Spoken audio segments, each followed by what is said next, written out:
Hey friends, welcome back. Now in the last video we explored the quick measures, and now we're gonna dive deeper into really advanced DAX calculations. So what I'm trying to find out here, or actually we trying to find out here together, is how to classify customers into, in our case, 3 categories. So I'd like to figure out what are the best customers, what are the, let's say, medium customers or middle customers, and what are the bad or worst customers. And of course, we need to somehow classify this based on a KPI. And we could do that by the total sales, for instance. Now, the idea is to rank the customers based on their sales, and then say, for instance, the customers with the top 5 highest sales, these are the great customers or the top customers. The ones between, let's say, 6 and 20 are the average customers, and everything above 21 or including 21 should be the bad customers. Something like that, right? Just a classification. So to do this, we need to actually at first create a helper table for that, and then we create our advanced DAX formula. So let's get into that. At first, let me just click on a new page here, and then in here, I call this, for instance, customer classification. So let's call this customer classification, like that. Okay, and here we get our table. Control S to save it, just in the meantime that my report is up to date. So, okay. Now, the first thing, as I said, is we need to create a kind of helper table. We can either create this table in Excel and import it, or we could also directly create it in here with enter data. So for this, I just name the first column, that's my classification. Then the second column is the minimum, and the third column is the maximum, like that. And then I need to specify here a name for my different kinds of customers. So how do I want to classify them? In this case, let's just say these are my top customers. Then I have my, let's say, average customers. These are average customers. And then I have, let's say, bad or worst customers, or whatever you want to call it, right? It's just some naming I'm going to use here now. So then I need to define what is the minimum value. So in this case, for the ranking is 1. And the maximum value could be, for instance, 5. That's what I said, right? So if the customer regarding their sales value are in the top 5 based on the sales, or another KPI, if you want another KPI, then they should be classified as top customers. If they are between, let's say then 6, if they have a sales ranking of 6 up to, let's say 20, they are the average customers, and everything above 20, so let's say starting with 21, up to a very high number, so let's say 1,000, these are actually the bad customers for us, right? Something like that. Here, just specify a value which is very high, bigger than the amount of customers you have. Remember when we did the unique list, a distinct count of customers, we realized that we have actually 89 unique customers. So 90 would also be already enough as a maximum value because we only have 89 customers. But maybe our data set gets updated and we get additional customers. So if I use a value like, for instance, 1,000, I make sure that I include all the customers in one of those classification options. Now, the last thing is I need to name this table properly. So let's call this, for instance, customer classification, and then TBL, right? Like that, TBL, an abbreviation. And then I click on load. Click on load. And then this table gets created for us and also added in here to the model. So let's just see, measures table gets smaller, make the dates table smaller. And there's our customer classification table, this one here.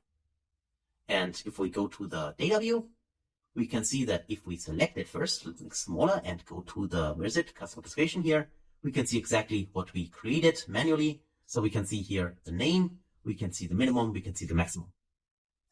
And by the way, if you just like to know how to update this table, because you can still update it, but in order to do this, you would have to go to home and then go to transform data, because in the query editor, we can modify this table later on. So if you would like to, for instance, add additional bins here for other kinds of classifications, or you'd like to change the values here, this can be done. You don't have to remove the table, but you have to do it inside the query editor. And let me quickly show this to you maybe. Go to transform data. And then if you select the table in here, you see there's the table.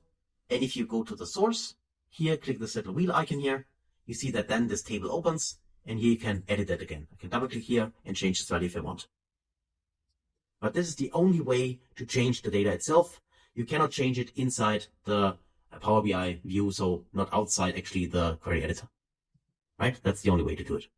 But I just want to mention this because sometimes you might have this use case that you need to recreate the table or change the table. And then people often ask, okay, how can I do that? Because here I cannot change anything.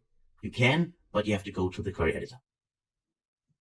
Okay, so this is that. And now let's actually explore the advanced DAX calculation, which we need to create to classify our customers. And for that, let's actually right click on the measures table. And this time we create the measure ourselves. So we don't use the quick measures here. The default ones would also not support that. And well, for the Copilot, I'm not sure.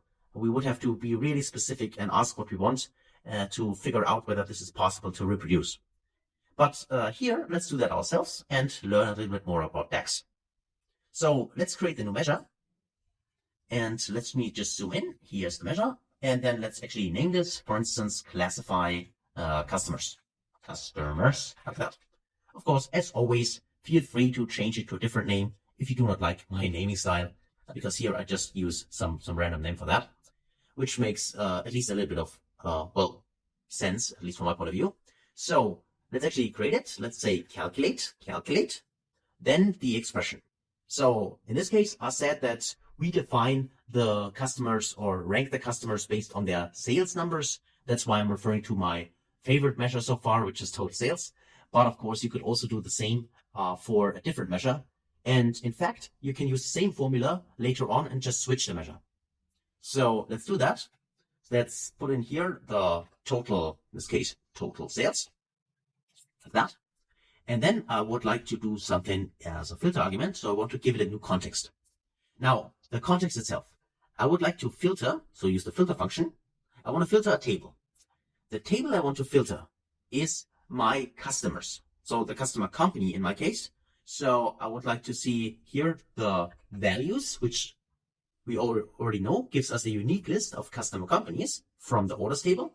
So customer company from the orders table. Be careful, we choose our original orders table, not the other ones, because the other ones are currently not connected to our model. So they probably throw out errors if we would like refer to them. So here for the values, which is the customer company, here we go. Now our filter expression. The filter expression is we would like to count the rows. So count rows function. Count rows just counts the number of rows in the table. It's not really difficult to understand what this does. But now the expression we're going to use for that. Our table is again a filter function.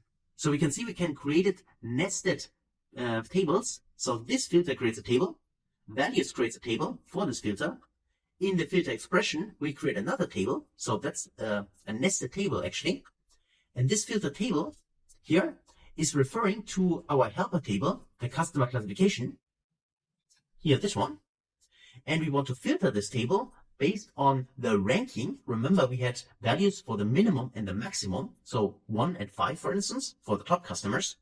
So that's why we say we want to filter the table based on the ranking. So rank X in this case, rank X. Now, remember what I said, that when we use ranking, we always, most often always want to use the all function in combination to avoid any kind of filter context, to remove the filter. We refer to the customer company. So customer, because I need to spell it correctly, customer company, here we go, from the orders table, this one. And this is the ranking we will do, so the complete table here. And we want to make sure that the total sales in this case, because that's what we base our ranking on, total sales, in this case, is here just ranking, total sales, and ranking should be, the order should be descending. That's important that we specify descending. And this order should be greater or equal to the minimum of the customer classification table, right? And at the same time, that's why we use the double ampersand here. So like that. The rank X, we do the same again. The ranking, so the rank X function of the customers. So again, we're referring to all customer company from the orders table. This one here. So rank X order, we close this here. Then we do the ranking based on the total sales again. Total sales. Here we go. It's actually exactly the same expression as before, but this time we make sure that the value, descending again, like that, is less or equal to the upper bound, which is the maximum of our helper table. This one here. And then I need to close this one. This is the count rows. And we want to make sure that the customer is inside the specific bin. So top, average, or bad. And this means that the amount of rows for the customers should be greater than 0. So this is that. And then I need to also close, let me check that. I need to close the filter expression. And I think I misspelled something. I need to have a second parenthesis here. I think this is correct, like that. Then I greater 0, yes. Then I close the filter, and finally I close the calculate function. So that should be the formula.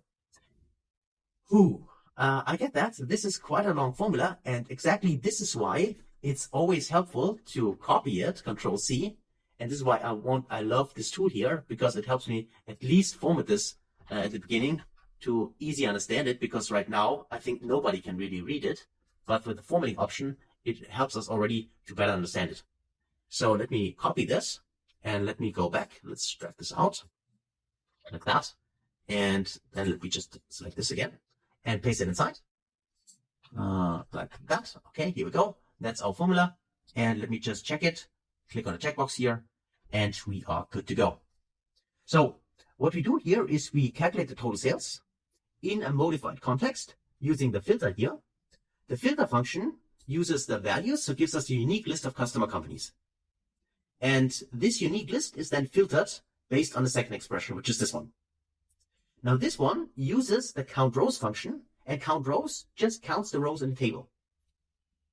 We use a nested another table, a nested table, using the filter function, which is referring now to our customer classification table.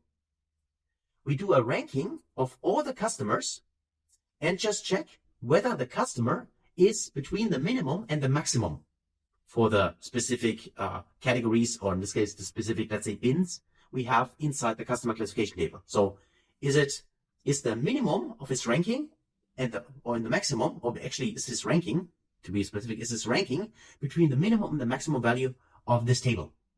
So in this case, let's take a look at the table again. We just check, we first calculate the ranking for the customer, and then we check, is the ranking between 1 and 5? Or is it between 6 and 20? Or is it between 21 and 1,000? This is what we calculate here in order to calculate then the total sales for the customer. And if we do it this way with our formula, this allows us now to slice our data by the different kinds of bins we have created under customer classification. What I mean by that is we could now go in here and say, let's visualize here, for instance, a bar chart. Let's use here bar chart. In this case, this one, let's get here. And actually it should be, okay, let's actually start with a bar chart. Then we use a stacked one, but let's start with a bar chart and use the dates table here. And I go with the date like that. Now I have my year as well as the hierarchy. And now let me drag here the sales at first. Where is them? Let's just check. There's the classify customers. This one here. Yes, that is our complex tax formula. So let's actually select it. Let's click on it. And let's actually get rid of that. And we can see that here are the sales for different kinds of years. Now, of course, these sales should be the same as the total sales.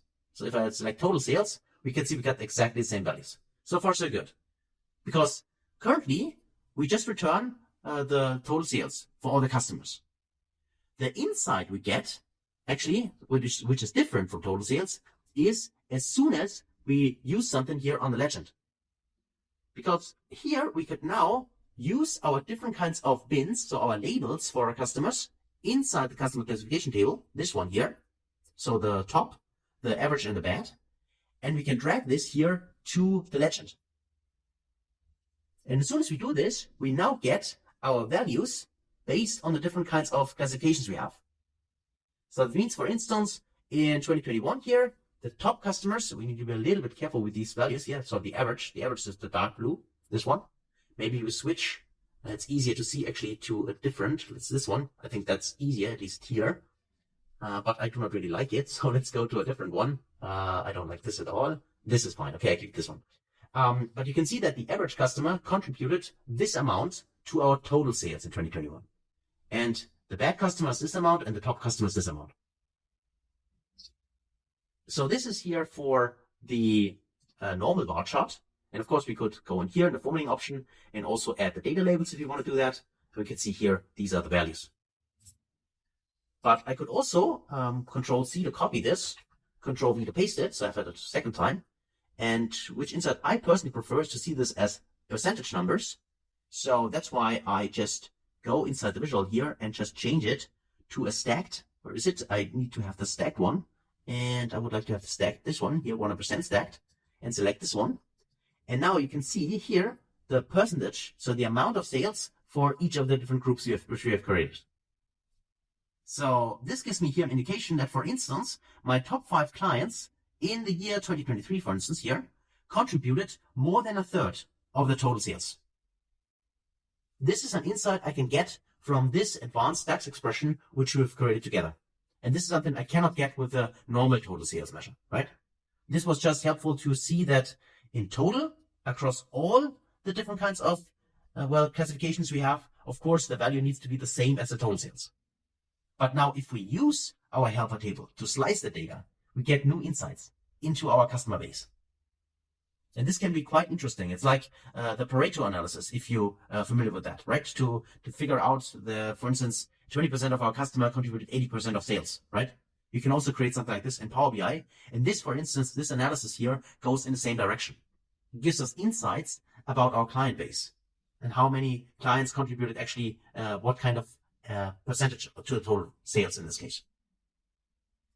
Now, I totally get that the formula we've created is really advanced. It's complex, I get that.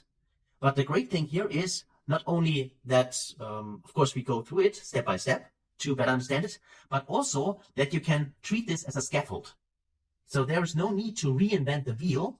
Instead, if this analysis here is helpful to you, so all you need to do is actually to use it in your report, creating the helper table, define the helper table the way you want it, and then just make sure that you swap here, for instance, the measure to the measure you want to analyze.